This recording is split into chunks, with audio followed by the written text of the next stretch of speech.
내 믿음이 크도다, 이런 제목으로 하나님의 말씀을 증거하도록 하겠습니다. 오늘 우리가 읽은 본문에서 한 여인이 믿음의 테스트를 받고 있습니다.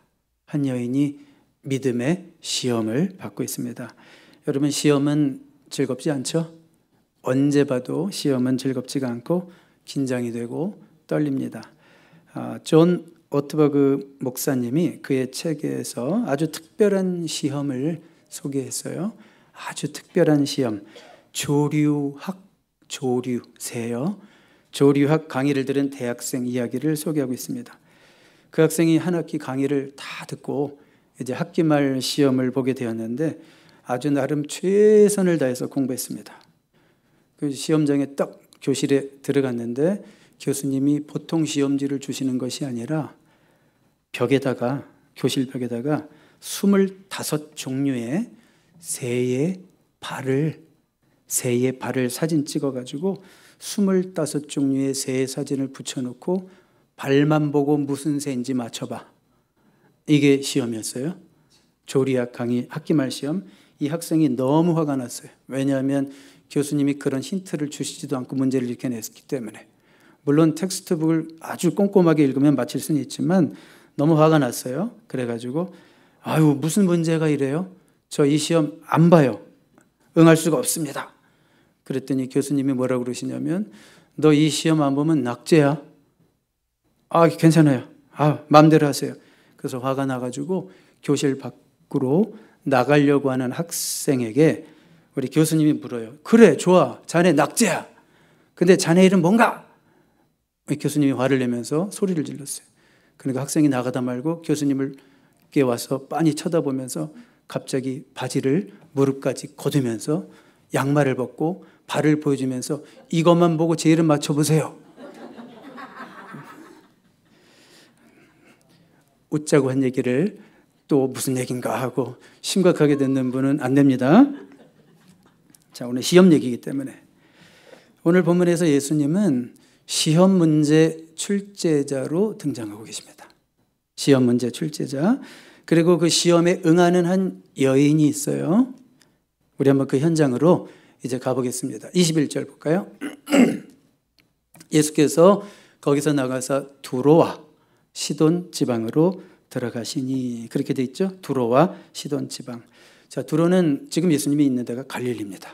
갈릴리에서 저 북서쪽으로 한 35마일, 시돈은 북서쪽에서 한 59마일 그 지중해 그 해변에 있는 도시들인데 이스라엘 사람들이 봤을 때는 뭐냐면 완전히 이방 지역이다, 이렇게 생각하시면 돼요. 그러니까 유대인들은 저 이방 땅을 어떻게 생각했냐면 부정하다, unclean, 부정하다 여긴 땅이에요. 두로와 시돈이. 여러분 혹시 지난주 설교를 기억하시는 분이 있어요? 무엇이 사람을 더럽게 할까요? 네, 마음에서 나오는 거, 음식이 사람을 더럽게 하지 않는다, 그런 말씀을 나눴죠. 그래서 지난주에는 무엇이 사람을 부정하게 하느냐, 이런 말씀이었다면 오늘은 정말 누가 부정한 사람일까, 누가 깨끗한 사람일까, 계속 이어지고 있다는 것을 기억하시기 바랍니다. 이제 그곳에서 우리가 한 여인을 보게 되는데 이제 오늘 본문에서는 가나안 여인이라고 나와요. 그리고 이제 마가복음에 보면 스로보닉의 여인이다, 이렇게 나와요. 스로보닉이라는 것은 시리아, 페니키아의 합성어니까 그야말로 아주 완전한 헬라인, 완전한 이방인을 의미하는 거예요. 자, 그러니까 지금 가만히 보세요. 두로와 시돈, 그리고 거기서 한 여자, 그러니까 유대인의 관점으로 보면 더러운 땅의 더러운 여자예요. 유대인의 관점이라고 그랬어요. 더러운 땅의 더러운 여자. 그런데 그런 여인이 유대인 남자 예수님께 다가오고 있죠. 이 설정 자체가 굉장히 말이 안 되는 거예요. 굉장히 힘든 얘기를 하고 있는 거예요. 자, 그런데 그녀가 와서 뭐라고 얘기하는지 볼까요? 22절 한번 같이 읽어봐요. 22절 같이 시작. 가나안 여자 하나가 그 지경에서 나와서 소리질러 이르되 주 다윗의 자손이여 나를 불쌍히 여기소서. 내 딸이 흉악하게 귀신 들렸나이다 하되. 자, 이방 여인이라고 그랬죠. 그런데 이방 여인의 입에서 예수님을 뭐라고 불러요? 주 다윗의 자손이요. 이건 정말 놀라운 거죠. 이방 여인이 어떻게 예수님을 알고 또 어떻게 예수님이 다윗의 후손으로 오신, 이 땅에 인간의 몸을 입고 오신 메시아라는 건 어떻게 알고 있습니까? 여러분, 당시 많은 성경 지식을 갖고 있고 경험이 많은 유대 지도자들은 예수님을 메시아로 믿었어요, 안 믿었어요? 거의가 믿지 않고 예수님을 배척했죠. 근데 누가, 이 이방인 여자가 전혀 예상하지 않았던 이 여인의 입에서 주 다윗의 자손이에요, 이런 말이 나오고 있어요.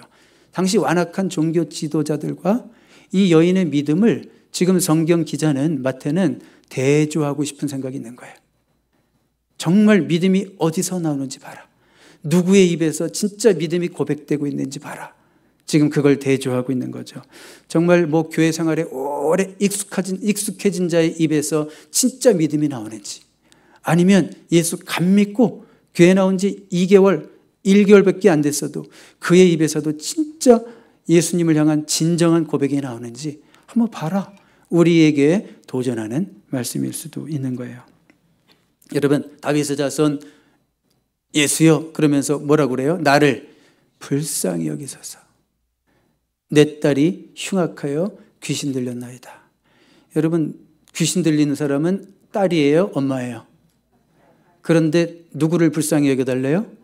나를 불쌍히 여겨주소서. 불쌍한 것은 사실 딸이지만 딸의 아픔은 누구의 아픔이에요? 어머니의 아픔이죠. 자녀의 고통이 아니라 자녀의 고통을 대신 짊어지고 있는 어머니의 절규라고 할 수 있는 거예요. 자녀가 당한 이 문제를 해결해야 되겠다는 그런 목표의식 때문에 그 당시 사회적 통념을 깨고 이 이방인인 여자가 유대인이신 예수 선생 앞으로 간절히 나오고 있는 장면을 보여주고 있는 거죠. 예수라는 저분이, 저 젊은 저분이 이런 병도 고치시고 저런 병도 고치셨더라. 그렇다면 이 디먼 포제스트 됐다고 그랬죠. 자기 딸이 이 흉악하게 귀신 들린 내 딸도 우리 주님이라면 고치실 수 있을 거야. 이런 기대를 가지고 나오신 거죠. 자, 그런데 예수님은요, 23절 보시면 예수는 한 말씀도 대답하지 아니하시니. 예수님의 침묵이죠. 예수님의 무시죠. 자, 예수님의 첫 번째 거절입니다. 이 여인의 간구 앞에 예수님의 첫 번째 거절입니다.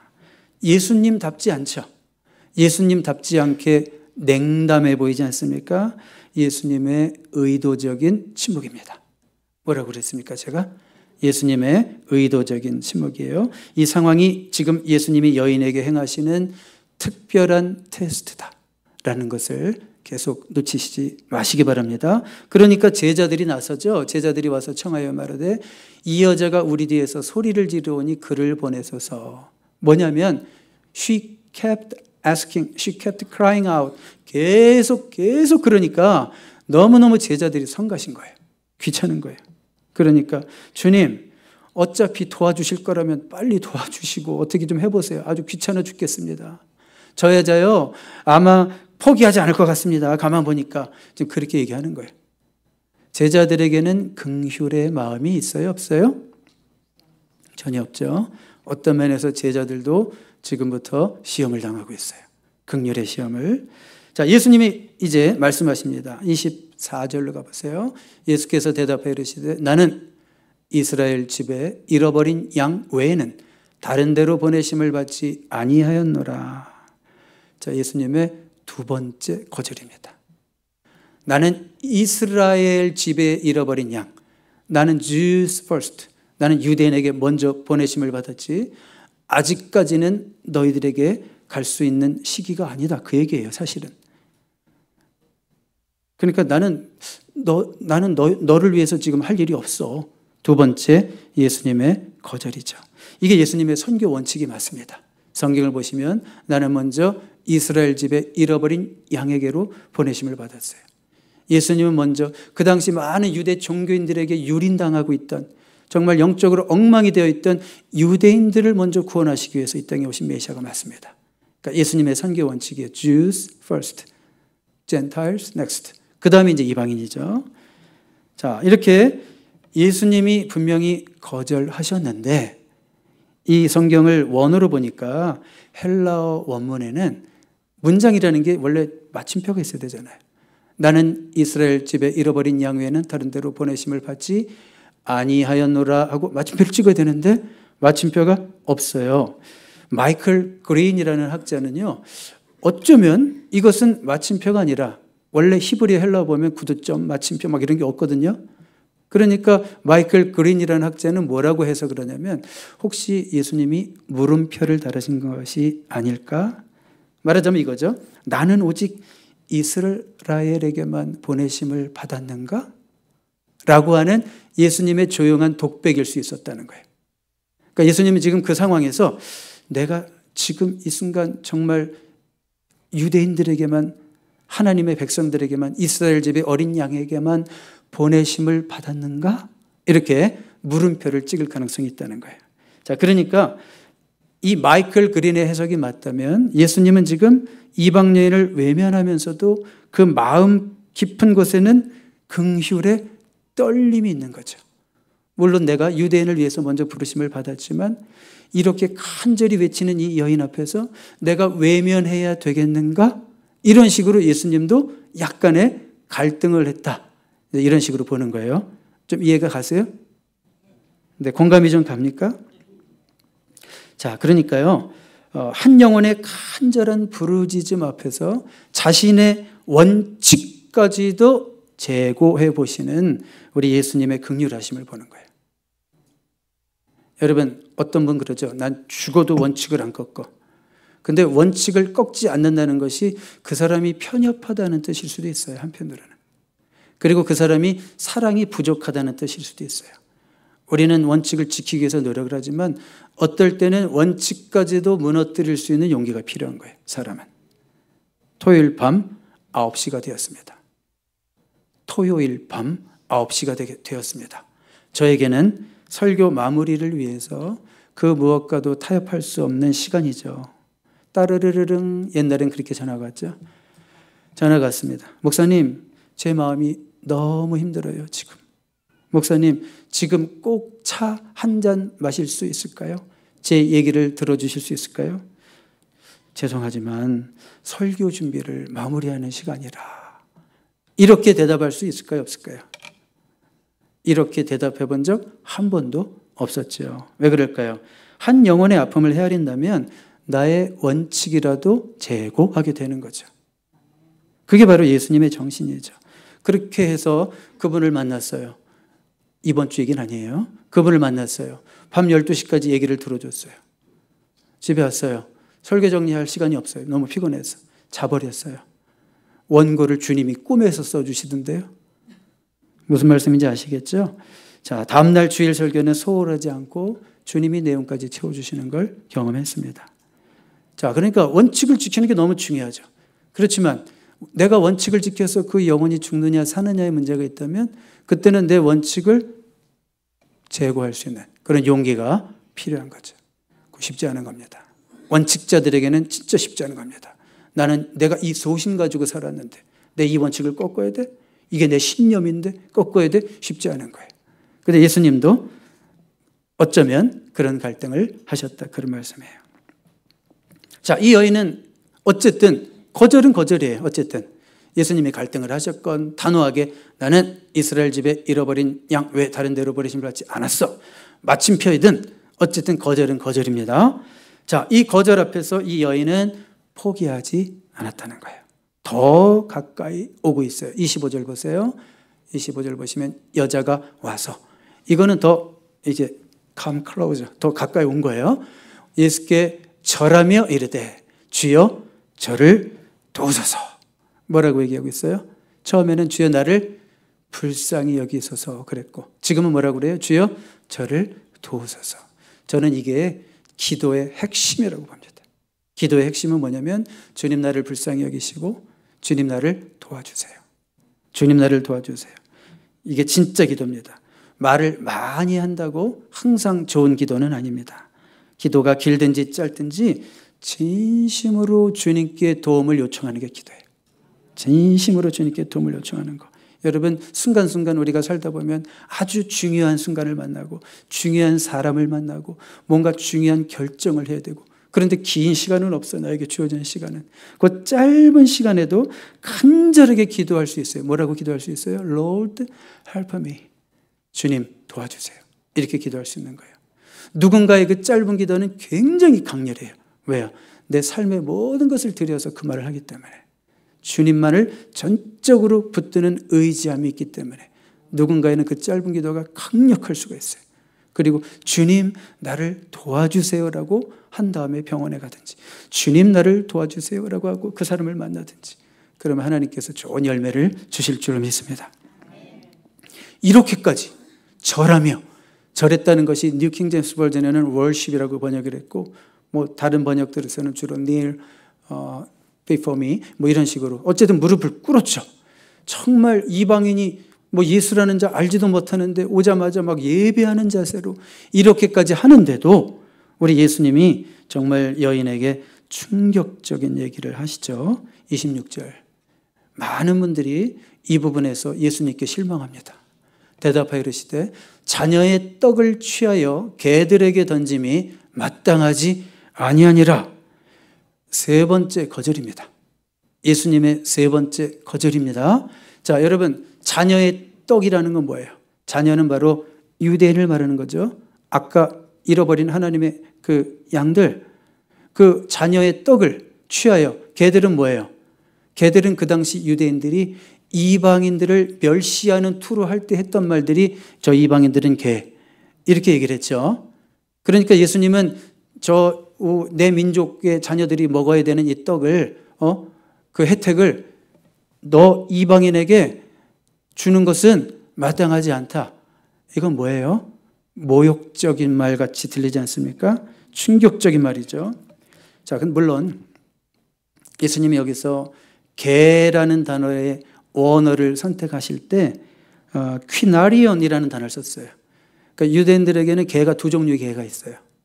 하나는 그 야생의 들개들 더러운 거 먹고 시체 먹고 막 시신 먹고 막 이런 막 돌아다니는 그런 들개, 거기에 쓰이는 개가 있고, 그 다음에 집에서 패밀리 그 dog, 그 애완견들, 그 주인의 무릎에서 이렇게 자는 귀여운 강아지들을 표현할 때는 퀴나리온이라는 단어를 썼어요.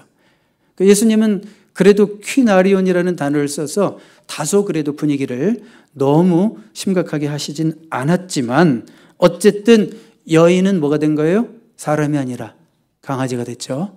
순식간에 강아지가 됐고, 분명 그리고 이것은 유대인들 입장에서 봤을 때 사람에게 강아지라는 표현을 쓰는 순간 이것은 우리를 비하하는 말인데, 저들이 우리를 비하하는 말인데 라는 것을 이방인들이 다 알고 있었죠. 여러분, 이 정도 되면 누가 놀라야 되는지 아세요? 이 정도 되면 누가 놀라야 되냐면 그 옆에서 바라보고 있던 제자들이 놀라야 되는 거예요. 이상하잖아요. 예수님이 평소 같지 않잖아요. 예수님이 왜 저러시지? 왜 예수님이 저렇게 얘기하시지? 주님, 오늘 왜 그러세요? 아무리 이방인 여자라도 그렇게 말씀하시는 것은 아니지요 라고 말하는 제자가 한 명이라도 있었을까요? 없었을까요? 없었죠. 제가 다시 말씀드리지만 제자들도 시험을 받고 있다고 그랬죠. 이 여인이 지금 믿음의, 인내의 믿음, 인내 테스트를 받고 있다면 이 제자들은 어떤 테스트를 받고 있어요? 긍휼의 시험, 사랑의 시험을 받고 있다고 그랬죠. 그런데 그 제자 중에 그 누구도 한마디 하는 자가 없었어요. 아마도 예수님은 제자들을 물끄러미 바라보시면서 속으로 이렇게 얘기하셨을 것 같아요. 니네들이 이렇게 얘기하고 싶었던 거 아니야? 자녀의 떡을 취하여 개들에게 던짐이 마땅하지 않아. 니네들이 속으로 이렇게 얘기하고 싶었던 거 아니야? 아마 예수님은 이런 생각을 했을지도 몰라요. 저는 이 설교를 준비하면서 참 고민이 됐어요. 지금 상황이 물론 예수님이 한 여인의 믿음을 테스트하는 것이고 제자들의 그 중심을 테스트하는 것이라 해도 왜 예수님이 이렇게까지 하셨을까라고 하는 아쉬움이 남았어요. 왜 예수님께서 이렇게까지 하셨을까? 근데 성경은 또 이런 것들을 이건 나중에 사람들이 읽다가 시험 받으면 안 되니까 이거 삭제해버리자 이러지도 않았죠. 있는 그대로 성경에 다 실려 있습니다. 어느 책을 보아도 어느 주석책을 뒤져보아도 제 속을 시원하게 해주는 답은 하나도 없더라고요. 아무리 여길 찾아보고 저길 찾아봐도 결국 답을 고민하다가 제가 스스로 얻었습니다. 뭘까요? 하나님의 절대 주권을 인정했습니다. 무슨 말일까요? 무엇이든지 자기의 뜻대로 행하실 수 있는 권리가 우리 예수님께 있습니까? 없습니까? 그거 인정하면 게임 끝이죠. 그렇다면 오늘 이 사건도 그냥 있는 그대로 보는 것 뿐입니다. 뭐 굳이 뭐 그냥 뭐 나쁜 개가 아니라 강아지다 뭐 이러면서 뭐 이런 핑계를 대고 뭐 현대인들의 귀에 듣기에 거슬리지 않도록 막 설득하고 싶은 생각이 없어졌어요, 갑자기. 하나님의 절대 주권을 인정을 하니까. 예수님이 하시고 싶은 대로 하시는 것 뿐이고 무엇이든 그분의 뜻대로 행하실 수 있는 그분이 오늘 이 사건을 통해서도 우리에게 주시고자 하는 말씀이 있다면 우리는 이 사건을 통해서 그러면 무엇을 얻어야 될 것인가? 거기에 초점을 맞추면 되는 거죠. 예수님께서 이렇게까지 그 여인에게 말씀하신 의도가 무엇이라고 생각하십니까? 자, 여러분들이 놓치지 말아야 되는 거. 이 사건은 철저하게 테스트다. 시험이다라는 것을 놓치면 전혀 풀어갈 수가 없습니다. 이 여인의 믿음이 어디까지 가는지를 보시기 위한 예수님의 테스트라고요. 어디까지 가는지, 이 말은요, 주님은 우리의 믿음이 어디까지 가기를 원하시는지 이 사건을 통해서 우리에게 도전하고 있는 거예요. 여러 가지 우리의 믿음을 행사해야 되는데 난관이 있고 방해가 있고 믿지 못하게 하고 어려운 이래도 믿어야 돼, 이래도 주님을 붙들어야 돼, 고민하게 하고 갈등하게 하고 힘들게 하는 이런 상황이 있어도 그래도 네가 나를 붙들고 나를 의지하고 나올 수 있는지 주님은 지금 그것을 우리에게 도전하고 있는 거죠. 이제 이 여인의 반응을 한번 보겠는데요. 예수님이 충격적인 말을 하셨는데 이 여인은 충격을 하나도 안 받고 있어요. 오히려 예수님을 충격에 빠지게 하는, 이건 제 표현이에요. 오히려 예수님을 충격에 빠지게 하는 답을 하고 있어요. 27절 보세요. 여자가 이르되 주여 옳소이다마는. 예, 주님 말씀 옳습니다. 주님, 유대인들, 저 민족들이 하나님의 선민들이 그 자녀들이고 우리는 개입니다. 옳소이다마는 개들도 제 주인의 상에서 떨어지는 부스러기를 먹나이다. 그런 부스러기 은혜라도 주십시오. 야, 이거는요, 제가 뭐라고 그랬어요? 예수님을 충격에 빠뜨리게 하는 말이에요. 예수님을 충격에 빠뜨리게 한다는 말은 뭐냐면 예수님을 놀라게 하는 믿음이라 이거죠. 예수님을 놀라게 하는 믿음. 어떻게 이 여인이 이렇게까지 할까요? 여러분, 이 정도 모욕을 당하고 이런 얘기 들었으면 그 자리에 남아있을 수 있는 사람이 있겠습니까? 아니, 뭐 나를 인정하지도 않고 나를 싫어하고 뭐 그런 사람 옆에 여러분 계속 붙어 있고 싶어요? 근데 그 정도가 아니라 이거는 이런 개무시가 어디 있습니까? 세상 말로. 그런데도 이렇게 붙어 있을 수 있어요? 한 가지 이유가 있다면 뭘까요? 이 여인에게는 딸을 살릴 수만 있다면. 이거 한 가지밖에 이유가 안 돼요. 딸을 살릴 수만 있다면. 자식을 둔 부모라면 조금 그래도 공감이 되는 부분이죠. 옛날 우리 부모님들이 정말 그런 말 많이 했어요. 아유, 뭐 이것도 고생이라고. 내 새끼만 잘 된다면 아유, 이게 뭐 고생이라고. 내가 감당해야지 뭐. 이거 다 우리 부모님들이 한 얘기 아니에요? 우리 그 부모님들의 사랑 때문에 오늘 우리가 여기까지 있는 거 아닙니까? 그렇죠? 부모의 사랑은 언제나 자기를 넘어서는 것 같아요. 부모는 내가 없고 자녀만 있어요. 항상 부모의 사랑은 자기를 넘어서기 때문에 그 사랑이 힘이 있는 거예요. 그 사랑이 자녀를 살리는 거예요. 그래서 드디어 예수님이 이 여인에게로 향하십니다. 이제 시험 문제 출제자라고 그랬죠, 예수님. 시험 문제 출제자 예수님이 시험을 하기 위해서 쓰셨던 가면을, 잠시 쓰셨던 가면을 이제 드디어 벗으시죠. 예수님 본래 모습으로 나타나십니다. 자, 시험은 끝났습니다. 시험 끝났으면 이제 뭘 발표할 시간인가요? 성적 발표 시간. 이 여인의 믿음의 성적 발표할 시간. 28절 보세요. 이에 예수께서 대답하여 이르시되 여자여 내 믿음이 크도다. 이건 아주 great이에요. 이거는 내 믿음이 정말 놀랍다. 내가 네 믿음 때문에 충격을 받았다. 여러분, 스펄전이라는 목사님은 여기서 이런 표현을 썼어요. 영광의 주님께서 이 여인의 믿음에 굴복했다. The Lord of glory surrendered to the faith of the woman. 영광의 주님이 이 여인의 믿음에 굴복했대요. 여러분, 예수님을, 이 표현을 오해하지 말고 들으세요. 예수님을 굴복시키는 믿음의 소유자들 되시기 바랍니다. 오해하지 말고 들으라고 그랬어요. 저 목사 이상한 이단이라고 하면 안 돼요. 여러분, 예수님이 공생의 사역 중에 많은 사람을 만났는데 많은 사람들 중에 예수님이 그 사람들의 믿음을 보고 충격을 받으신 적은 딱 2번밖에 없습니다. 2번. 누군가의 믿음을 보고 놀라서 야, 네 믿음이 정말 놀랍다. 딱 2번밖에 없어요. 한 번은 마태복음 8장에 나오는 백부장의 믿음이고, 또 한 번이 오늘 마태복음 15장에 나오는 이 가나안 여인, 이방 여인의 믿음입니다. 둘 다 특징이 뭐예요? 유대인이에요, 이방인이에요? 이방인이에요. 유대인들이 인정도 하지 않는 이방인들만이 예수님을 놀라게 하는 믿음을 보여줬습니다.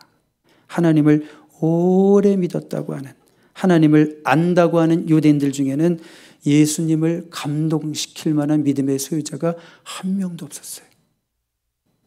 적어도 예수님 공생애 중에는 한 명도 없었어요. 오히려 하나님을 잘 모르는 자들, 하나님에 대해서 겨우 뭐 소문으로 들어서 조금 아는 자들, 예수님에 대해서 조금 소문만 들은 자들, 그들이 큰 믿음을 보여주고 있어요. 그리고 당시 이방인 지역은요, 그 시대를 연구해 보면 이방인 지역은 다 도덕적으로 타락한 지역들이었어요.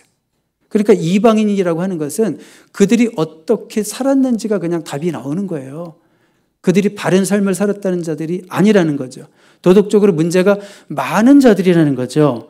그런데 그런 자들에게서 오히려 우리 예수님이 큰 믿음을 보셨고, 그렇게 살아온 자들, 하나님을 잘 알지도 못하는 자들이 드리는 그 기도를 하나님께서 진실하게 받으셨다는 거예요. 그 종교인들의 유창하고 그냥 입만 열면 주렁주렁 뭐 줄줄 나오는 그런 기도가 아니라, 주여 저는 아무것도 모르지만 주님은 하실 수 있사오니 나를 불쌍히 여겨주시고 나를 도와주세요. 이 기도를 우리 주님이 들으셨다는 거예요. 어떤 분은 그러죠. 저는 성경도 잘 모르고요. 저는 교회 나온 지도 얼마 안 됐고요. 저는 그동안 착하게만 살아온 것도 아니고요. 이렇게 말하고 싶은 자가 있을 거예요. 그런 자들이라도 주님 앞에 큰 믿음을 볼 수 있는 거예요. 그 믿음이 순수하고 그 기도가 간절하고 진실하다면. 왜냐하면 오늘 본문이 보여주는 이 큰 믿음이라는 것은 지식에 있어서 큰 믿음을 말하는 것이 아니라 포기하지 않고 간절하고 끝까지 붙드는 그 믿음을 주님이 큰 믿음이라고 했거든요. 여러분들이 신앙생활 2달만 했어도 괜찮아요. 주님 앞에 그런 진실한 기도를 드릴 수 있다면 주님이 여러분들을 보시고 네 믿음이 정말 크구나, 이런 말씀하실 줄로 믿습니다. 나중된 자가 먼저 될 수도 있는 거예요. 이 목사의 믿음을 초월하는 훌륭한 초신자들이 이 자리에서 많이 나올 수 있게 되길 바랍니다. 정말 기대합니다. 자, 그리고 한 가지 기억할 것은 이제는 적용을 해야 되는데 마지막이에요. 예수님을 놀라게 했죠. 이 여인의 믿음이. 예수님을 놀라게 한 이 믿음이란 어떤 믿음일까? 이미 말씀드렸어요. 끈질긴 믿음이고 포기하지 않는 믿음이고요. 이 여인은 몇 번 거절당했어요? 3번 거절당했다. 3번이라는 것은 충분히 거절당했다, 그런 뜻이에요, 성경에서는. 그렇지만 포기하지 않았고 무시와 모욕이라는 난관도 극복한 믿음이었습니다. 꼭 하나님과 씨름하여 이긴 야곱의 믿음이 생각나요. 야곱이 뭐라고 얘기했어요? 당신이 축복하시지 않으면 절대로 당신을 보내주지 않을 거예요. 그랬잖아요. 창세기 32장에서. 이 여인이 그러는 거예요, 지금. 주님, 응답하시지 않으면 나 절대로 이 자리 떠나지 않을 겁니다. 이렇게 말하는 것이 큰 믿음이에요.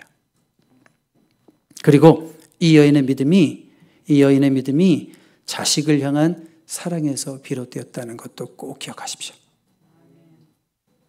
그녀의 간청은 자기 자신이 아니라 딸을 위한 것이었어요. 딸을 위한 것. 여러분, 부모의 사랑이 기도의 원동력이 되는 거예요.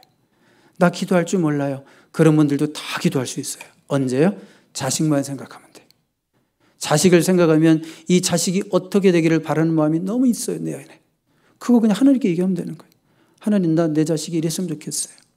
내 첫째 딸이 이렇게 됐으면 좋겠어요. 내 둘째 아들이 이렇게 됐으면 좋겠어요. 여러분의 자녀들 사랑이, 손자, 손녀들 사랑이 기도의 원동력이 돼서 기도의 자리로 더욱더 오실 수 있는 여러분 모두 되시기를 주님의 이름으로 축복합니다. 자, 이제 말씀의 결론을 내릴게요. 하나님이 침묵하실 때가 있습니다. 오늘 말씀을 통해서 봤습니다. 우리의 기도에 응답이 없는 것처럼 느껴질 때가 있어요. 그때는 하나님이 우리를 뭐 하시는 거다? 시험하시는 것이다. 테스트 하시는 것이다. 동시에 하나님이 우리가 당신을 간절히 붙잡기를 원하시는 거예요. 뭐라고요? 하나님은 우리가 당신을 간절히 그 여인처럼 붙잡기를 원하시는 거예요. 어느 은퇴 목사님의 경험담을 소개하면서 말씀을 마무리하도록 할게요. 이 목사님이요, 요즘 너무 행복하대요. 뭐 때문에 행복하냐면 손자 보는 것 때문에 너무 행복하대요. 너무 이뻐서 막 그냥 견딜 수가 없이 이쁘대요. 가끔 손자를 만나러 손자 집에 가서 이제 며칠 지내다가 집을 가려고 그러면 누가 못 가게 하는지 아세요? 손자가 할아버지의 바짓가랑이를 붙잡고 할아버지 가지 마요. 할아버지 가지 마요. 그런데요, 이 목사님이 그때가 너무 행복하대.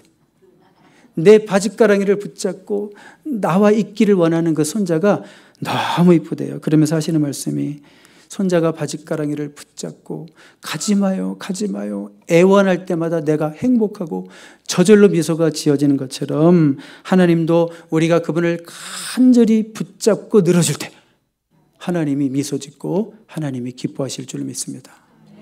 그러니까 하나님은 물론 기도 응답을 주시기도 하겠지만 일단은 뭔가 하면 나 좀 너랑 좀 같이 있고 싶어. 나 너랑 좀 친하고 싶어. 너가 기도하면서 내 품으로 좀 들어왔으면 좋겠어. 나 너와 늘 교제하고 싶어. 네가 늘 내 안에 거했으면 좋겠어. 주님이 이걸 원하시는 거예요. 오늘 말씀의 주인공 가나안 여인은 예수님의 옷자락을 절대 놓지 않았다는 거예요. 그래서 어떤 선포를 듣게 돼요? 그때로부터 그의 딸이 나으니라. 그의 딸이 나으니라. 이 소리 들을 때까지 예수님 바짓가랑이 붙잡고 늘어지는 저와 여러분 될 수 있기 바랍니다. 하나님을 간절히 붙잡는 자 되시기 바랍니다. 기도하되 기도를 쉽게 포기하지 아니하는 하나님이 찾으시는 간 사람 되시기 바랍니다. 어떠한 난관이 있어도 믿음의 손으로 주님을 끝까지 붙들어서 응답받고 기적을 체험하는 주인공들 여러분 다 되시기를 주님의 이름으로 축복합니다. 기도하겠습니다.